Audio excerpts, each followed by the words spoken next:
செயலை விதையுங்கள் பழக்கம் உருவாகும், பழக்கத்தை விதையுங்கள் பண்பு உருவாகும், பண்பை விதையுங்கள் எதிர்காலம் உருவாகும். என்றும் எதிலும் நேர்மறையான சிந்தனைகளோடு செயல்படும் செயல் வீரர் நம் கல்லூரி பரிபாலன சபை செயலர் திரு OMSRJ மகேஷ் பாபு அண்ணாச்சி அவர்களை வாழ்த்துரை வழங்க அன்புடன் அழைக்கிறோம்.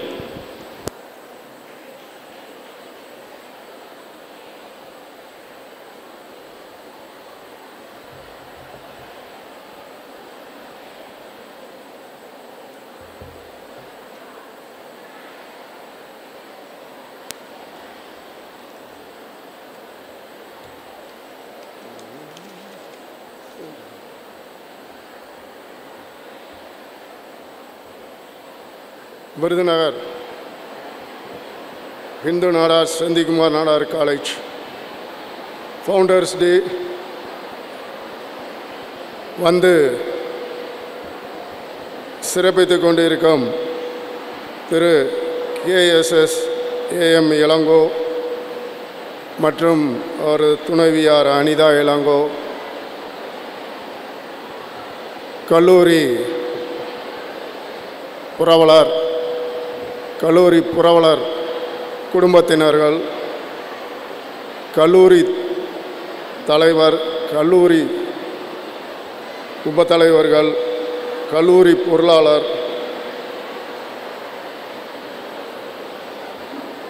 கல்லூரி self coordinator doctor A. Kalidas அவர்கள், மரியாதைக்குரிய நமது கல்லூரி முதல்வர் அவர்கள், பேராசிரியர்கள், நகர் பிரமுகர் SPGC பிருந்தாவன் அண்ணாச்சி அவர்கள், மாணவ மாணவிகள் அனைவருக்கும் எனது முதல் கண் வணக்கத்தை தெரிவித்துக் கொள்கிறேன். இன்றைக்கி இந்த ஃபவுண்டர்ஸ் டே வந்து ரொம்ப சிறப்பாக கொண்டாடிக்கிட்டு இருக்கோம். அந்த ஃபவுண்டர்ஸ் டே குடும்பத்தினருக்கு இந்த நேரத்திலே எனது நன்றியை தெரிவித்துக் கொள்கிறேன். மேலும் மாணவர்கள் மாணவிகள் படிப்பில் வந்து அக்கறை செலுத்த வேண்டும் என்ற இந்த நேரத்தில் கேட்டுக்கொள்கிறேன். ஏன்னா பேரண்ட்ஸ் டீச்சர்ஸ் மீட்டிங் நடந்தப்போ உங்களுடைய பேரண்ட்ஸ் வந்து உங்கள் மேலே எவ்வளோ அக்கறையாக இருக்காங்கிறது என்னால் தெரிஞ்சுக்கிட முடிஞ்சிச்சு. நாங்கள் படிக்கலைனாலும் எங்கள் பிள்ளைகளை கண்டிப்பாக படிக்க வைக்க அப்படின்னு சொல்லி எங்கிட்ட ரொம்ப விண்ணப்பிச்சுட்டு போகிறாங்க. நீங்கள் வந்து அவர்களுக்கு வந்து இவ்வளவு செலவு பண்ணி படிக்க வைக்கிறதுக்கு நீங்கள் நல்ல முறையில் படித்து டிகிரி வாங்கணுங்கிறது எங்களுடைய முக்கியமான கொள்கையாக வச்சுருக்கோம். காய்ஸ் கேர்ள்ஸ், நான் ரெக்வஸ்ட் படி உங்கள்கிட்ட கேட்டுக்கிறேன். நீங்கள் 3 வருஷம் கஷ்டப்பட்டுட்டு 30 வருஷம் ஜாலியாக இருக்க போகிறீங்களா, இல்லை 3 வருஷம் ஜாலியாக இருந்துட்டு 30 வருஷம் கஷ்டப்பட போகிறீங்களாங்கிறது நீங்கள் தான் முடிவு பண்ணணும். படிப்புங்கிறது இந்த 3 வருட காலங்கள் தான். அதுக்கப்புறம் நீங்கள் வேலைக்கு போகணும், செட்டில் ஆகணும், நிறைய உங்களுக்கு கடமைகள் இருக்குது. இந்த 3 ஆண்டு காலங்களை நீங்கள் தவற விட்டீங்கன்னா நிச்சயமாக வாழ்க்கையில் வந்து ஜெயிக்கிறதுங்கிறது ரொம்ப ரொம்ப ரொம்ப ரொம்ப கஷ்டம். இந்த நேரத்தில் உங்களை அனைவருக்கும் சொல்லுகிறது என்னன்னா, நம்ம பிரின்சிபல் சார் வந்து இதுக்கு தனி எஃபெக்ட் எடுத்துகிட்டு இருக்காரு. நல்லா படிக்காத ஸ்டூடெண்ட்ஸுக்கெல்லாம் எக்ஸ்ட்ரா டைம் கொடுத்து அவங்கள படிக்க வைக்கணுங்கிறதுல ரொம்ப ஆர்வமாக இருக்கு. எப்படியோ நீங்கள் டிகிரி வாங்கிட்டு தான் போகணுங்கிறதுல அவர் வந்து ஒரு கொள்கையாகவே வச்சுருக்காரு. யாரும் டிகிரி வாங்காமல் போகக்கூடாது அப்படிங்கிறதெல்லாம் உறுதியாக இருக்கார். இந்த நேரத்தில் அவரை நான் பாராட்டுறதுக்கு கடமைப்பட்டிருக்கேன். நான்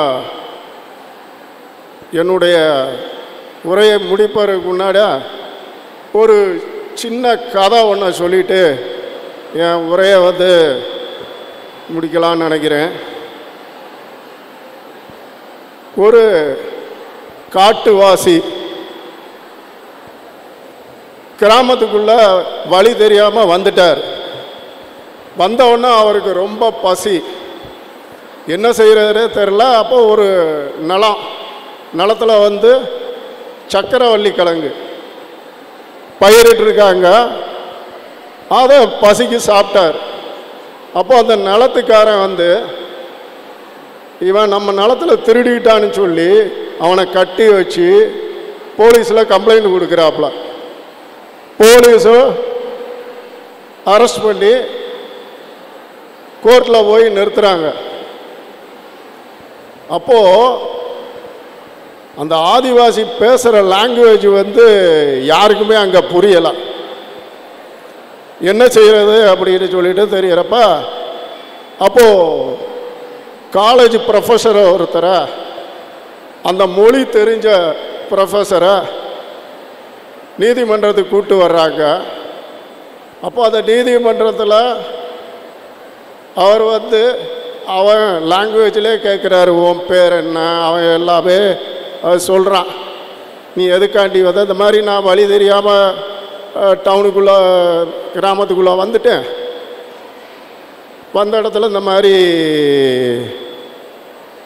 சக்கரவள்ளி கிழங்கு சாப்பிட்டேங்கிறத இவர் எக்ஸ்பிளைன் பண்ணி சொல்கிறார் ப்ரொஃபஸர். அப்போது நீதிபதி கேட்குறார், இவன் மேலே திருட்டு குற்றம் சுமத்தப்பட்டிருக்குன்னு சொன்னியா அப்படின்னு கேட்குறாரு. அப்போது அந்த ப்ரொஃபஸர் அப்படியே என்ன சொல்கிறதுனே அவருக்கு தெரியல. திருப்பியும் கேட்குறாரு, ஏன் நீ இதை சொல்ல மாட்டேங்கிற, திருட்டு குற்றம் செஞ்சுருக்காங்க அப்படின்னு சொல்லி. அப்போ அந்த ப்ரொஃபஸர் சொல்கிறாரு, திருட்டு என்ற வார்த்தையே இவங்க மொழியில் கிடையாது. இவங்க யார் பொருளையும் திருடிக்கிறோங்கிறதுக்கு என்னமும் இவங்களுக்கு கிடையாது. திருட்டுங்கிற வார்த்தைக்கு இவங்க மொழியிலே வார்த்தை அர்த்தம் இல்லைங்கிறப்ப நான் என்ன சொல்ல அப்படின்னு போய் ப்ரொஃபஸர் தகச்சு நிற்கிறார். இப்போது இந்த மாரல் ஆஃப் த ஸ்டோரி என்ன அப்படின்னு சொன்னால், திருட்டு என்பதே தெரியாத அவனுக்கு ஆதிவாசி காட்டுவாசி என்று பெயர். எப்படியெல்லாம் ஏமாற்றலாம், எப்படியெல்லாம் முள்ள போடலாம், எப்படி ஊரை ஏமாற்றலாங்கிறதுக்கு இவனுக்கு பேர் நாகரிக மனிதன் என்பது பெயர்.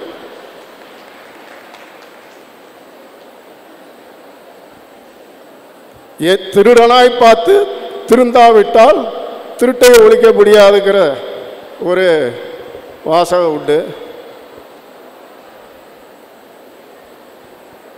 இன்னும் உங்களுக்கு சொல்லிக்கிறேன், எனக்கு நேரம் சரியில்லை, எனக்கு நேரம் இல்லை என்பது சொல்கிறதெல்லாம் பொய். நாம் சரியில்லை என்று சொல்வதுதான் உண்மை என்று சொல்லிக்கொண்டு எனக்கு வாய்ப்பளித்த அனைவருக்கும் நன்றி தெரிவித்துக் கொள்கிறேன். Thank you one and all. மாணவர்களின் எதிர்காலம் குறித்தும் குட்டி கதையோடு நமக்கு அறிவுரை வழங்கியும் வாழ்த்துரை வழங்கியும் சென்ற செயலாளர் அவர்களுக்கு நன்றி.